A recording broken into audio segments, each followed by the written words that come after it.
I don't know if you've ever met sisters, but they are different, you know? Like, I know sisters. I know many sisters, and I would never be like, oh, they're so similar. Especially if one of them's not so attractive, and the other one's just like, oh, she's so beautiful, and I love her. Hi, welcome to Joel Reads Bible. I'm Joel. I'm reading the Bible, and what I'm going to be doing is reading the whole entire Bible from the beginning of the Bible to the end of the Bible. Right now, I'm still in Genesis, and it's a long book. I feel like I may have bitten off more than I can chew. This Bible it's long. I don't mind sitting here and reading the Bible to the camera, but I do edit these to take out the ums and ahs and the really stupid things that I say. Oh my goodness. You get to hear some of the stupid things I keep in, but there's some stuff that I'm like, oh, that was wrong. Now Jacob has come front and center of this story. Esau was involved. I wonder if we'll hear much more from him. He's been screwed over. Jacob, no consequence.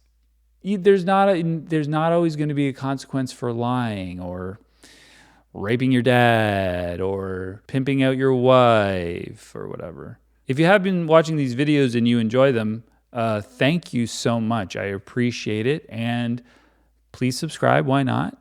Ring the bell. You'll be notified whenever there's a new video. Genesis chapter 29. Then Jacob continued on his journey and came to the land of the eastern peoples. There he saw a well in the field with 3 flocks of sheep lying near it because the flocks were watered from the well. The stone over the mouth of the well was large. When all the flocks were gathered there, the shepherds would roll the stone away from the well's mouth and water the sheep. Then they would return the stone to its place over the mouth of the well. Jacob asked the shepherds, "My brothers, where are you from?" "We're from Haran," they replied. I've been pronouncing it Haran, I think. He said to them, "Do you know Laban, Nahor's grandson?" "Yes, we know him," they answered. This is the type of thing where they're like, hey, do you know Jim from Canada? "Oh yeah, I know Jim." It's like, I know there's less people in that day, but really, you guys are from Haran? "Oh, do you know that one guy that lives in Haran?" Then Jacob asked them, "Is he well?" "Yes, he is," they said. "And here comes his daughter Rachel with the sheep." "Look," he said, "the sun is still high. It is not time for the flocks to be gathered. Water the sheep and take them back to the pasture." "We can't," they replied, "until all the flocks are gathered and the stone has been rolled away from the mouth of the well. Then we will water the sheep." While he was still talking with them, Rachel came with their father's sheep, for she was a shepherdess. I didn't know that they had lady shepherds. When Jacob saw Rachel, daughter of Laban, his mother's brother, and Laban's sheep, he went over and rolled the stone away from the mouth of the well and watered his uncle's sheep. Jacob goes, asks to use the well. They're like, we got to wait till we move the rock or whatever. He's like, "I'll move the rock. I'll move it." And so that whole shepherd rock well thing seems to be completely pointless. If there was a point to it and you know what it is, leave it in the comments, because it seems like a bit of a, who cares about this well thing? But we've been introduced to Rachel. Yeah, she's related, but a lot of the times people are attracted to people who look like them. Maybe people who are narcissists or something like that. They'll be like, "Oh, she's hot because she's related. She's got the same nose." You know what I mean? And that's not a joke about, I should have said she has the same lips or eyes or something like that. Then Jacob kissed Rachel and began to weep aloud. "Why are you sticking your tongue in my mouth? Why are you crying? What is happening here?" Unless he may not have kissed her on the mouth. It doesn't specify that. He may have just kissed her cheek a couple times. He had told Rachel that he was a relative of her father and a son of Rebekah. So she ran and told her father. At this point, yes, they are related. I mean, that's not going to stop him from French kissing her. The only thing that's going to stop him is that French kissing may not have been invented because there's no such thing as the French yet. Unless there are such thing as the French, because that was one of the languages that came out of the Tower of Babel. As soon as Laban heard the news about Jacob, his sister's son, he hurried to meet him. He embraced him and kissed him and brought him to his home. And there Jacob told him all these things. Then Laban said to him, "You are my own flesh and blood." After Jacob stayed with him for a whole month, Laban said to him, "Just because you are a relative of mine, should you work for me for nothing?" Oh, so Jacob, he stuck around, but he also was doing chores. "Tell me what your wages should be. Name your price." Now Laban had 2 daughters. The name of the older was Leah, and the name of the younger was Rachel. Leah had weak eyes, but Rachel was lovely in form and beautiful. Like, are they saying that Leah had lazy eyes? Hi, Leah. Hi. Hi. Like, saying she had weak eyes, my initial reaction is that she needs glasses, but of course they wouldn't have had those back then. So it feels like had weak eyes might mean not so much to look at. She was not that attractive, but Rachel had a nice body and beautiful. So probably a nice body and a nice face. Which, by the way, just marry Leah. You won't have to lie about her being your sister so that people won't kill you for her. Like, that's how I would be. I'd be like, yeah, not so hot, but at least I don't have to risk being killed by these people who just want to kill someone who has a hot wife. Jacob was in love with Rachel and said, "I'll work for you 7 years in return for your younger daughter, Rachel. Let me buy your property." Don't expect me to woo her. What? Don't expect me to talk to her.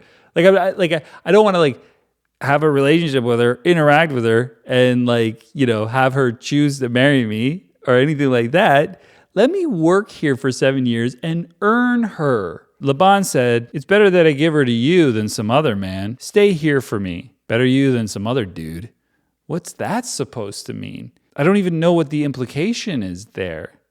That better you. It's better you than some other guy. I don't even know these other guys. You're at least related. Maybe it's that. So Jacob served 7 years to get Rachel, but they seemed like only a few days to him because his love for her. Now, this is the second time we get romantic love between always a man and a woman, always a man and a woman. I don't think you're ever going to see a passage in the Bible that says, "And John loved Laban." They're not going to acknowledge that a man can love another man in a romantic sense. That's certainly never going to come up. Then Jacob said to Laban, "Give me my wife.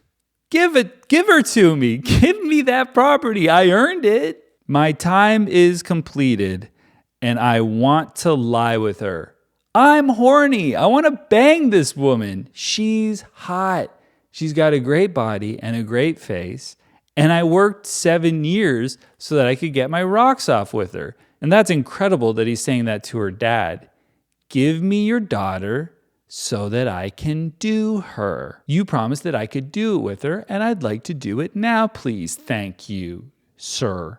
So Laban brought together all the people of the place and gave a feast. So this is feeling more like a wedding than any other. There's not been a wedding up until now. But when evening came, he took his daughter Leah and gave her to Jacob. And Jacob lay with her. And Laban gave his servant girl Zilpah to his daughter as her maidservant. When the morning came, there was Leah. So Jacob said to Laban, "What is this you have done to me? I served you for Rachel, didn't I? Why have you deceived me?" What? This is where the Bible just feels like absolute nonsense. Now, I'm going to assume, and this is me being generous, Jacob became absolutely shit-faced. He became super drunk and was not able to recognize who he was plowing. Because Leah, as we've seen advertised, not only does she have weak eyes, well, she's not as attractive as Rachel. She's a different person. I don't know if you've ever met sisters, but they are different. Like I know sisters. I know many sisters, and I would never be like, oh, they're so similar. You could, you look quickly, you don't know which one it is. It's like, I can always tell which one it is, especially if one of them's not so attractive and the other one's just like, oh, she's so beautiful and I love her. You think I love someone and I don't know the way that they look? I'm going to make the mistake and have sex with the wrong one? This is what's happened here. This is what we are made to believe. Laban is like, he's worked 7 years. He can have the ugly one. He's giving a slave over. Good to know that that Leah gets a slave. And how's Leah feel about this? Leah's like, yes, no one was going to marry me anyway, so I'm glad I finally got someone. And verse 25 is great. When the morning came, there was Leah. There's an exclamation mark. A lot of men have been tricked into sleeping with people they didn't want to sleep with. I think that if we were going to count it up until this point in Genesis, there's been more sexual assaults on men than on women. Although I have a sneaking suspicion that all sex was sexual assaults on women. I have a feeling that no one here, except for with Adam and Eve, I think that that was consensual. But I have a feeling everyone after that was just women doing their duty. I have a feeling that the Pharaoh and Sarah, I feel like there was a sexual assault there. I think that that would be the truth in this particular fictional narrative. I do believe that the mentality of this narrative is accurate to a time. It has to be. I don't think these people were writing it tongue in cheek. I think this mentality has existed, or maybe even still does exist, in certain people or certain cultures in our world today.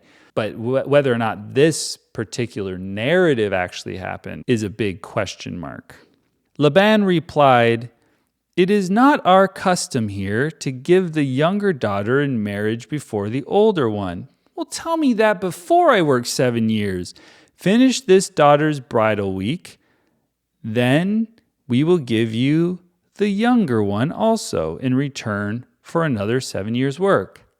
Laban wanted to get rid of his ugly daughter Leah. He wins. But Jacob is being a little bit screwed here. Don't stone me or anything, but I think that he deserves it, frankly, for screwing over his brother. And Jacob did so. He finished the week with Leah. And then Laban gave him his daughter Rachel to be his wife. Laban gave his servant girl Bilhah to his daughter Rachel as her maidservant. Jacob lay with Rachel also, and he loved Rachel more than Leah, and he worked for Laban another 7 years. I feel bad for Leah. Leah is another victim of circumstance. She's a victim of a deceitful father, and therefore being saddled with a husband that's not a fan. He doesn't like her. He loves Rachel. She has to be with someone. And just think about that. Don't think about this as, oh, just an interesting story. Oh, this is the Bible, different time, blah, blah, blah. No. Put yourself in that position as the woman, if you're a woman watching this, or if you're a man, just imagine what it might be like. I know it's hard, but try.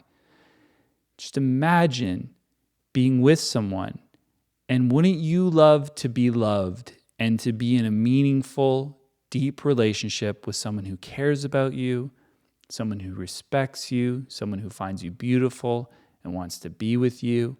But instead, you have to forever be with a guy who's in love with someone else. He's in love with your sister. You're just collateral damage. When the Lord saw that Leah was not loved, he opened her womb. Aw, thanks God. But Rachel was barren. Again, these guys always with the barren women. Leah became pregnant and gave birth to a son. She named him Reuben, for she said, "It is because the Lord has seen my misery. Surely my husband will love me now. She's desperate for the love of her husband. And God, he will interfere with what people are doing. But it looks like this. I'm going to make one of you barren and one of you, I'm going to open your womb. I'm not going to do anything to avoid the situation. God is historically very active in women's reproductive health. There's been a few barren women, and he has unbarrened them. And this is the third time that this kind of thing has happened. So God and wombs, if you're annoyed with Christians assuming that they can tell you what to do as far as your reproductive rights go, God's been involved since day one. He is very, very interested in what women do with their wombs, and that's one of the things that he plays with more than anything else. She conceived again, and when she gave birth to a son, she said, "Because the Lord heard that I am not loved, he gave me this one too." So she named him Simeon. Again she conceived, and when she gave birth to a son, she said, "Now at last my husband will become attached to me, because I have borne him 3 sons." So he was named Levi. She conceived again, and when she gave birth to a son, she said, "This time I will praise the Lord." So she named him Judah. Then she stopped having children.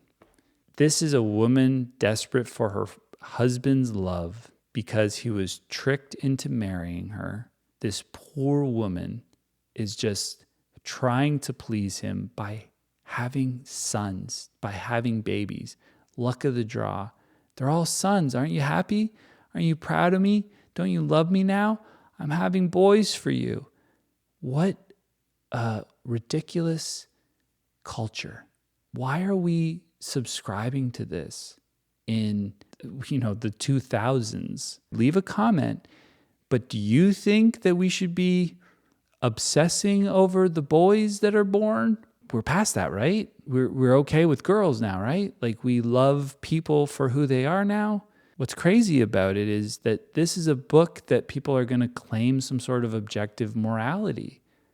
And I understand that this is not God saying you should only care about boys, but you can infer some of that important. It's the men when they're born who are important. So that's chapter 29. Leave your comments, subscribe. I always say the same thing. This has been fun again. We'll see you next time for chapter 30, the story of Jacob, the saga of Jacob continues.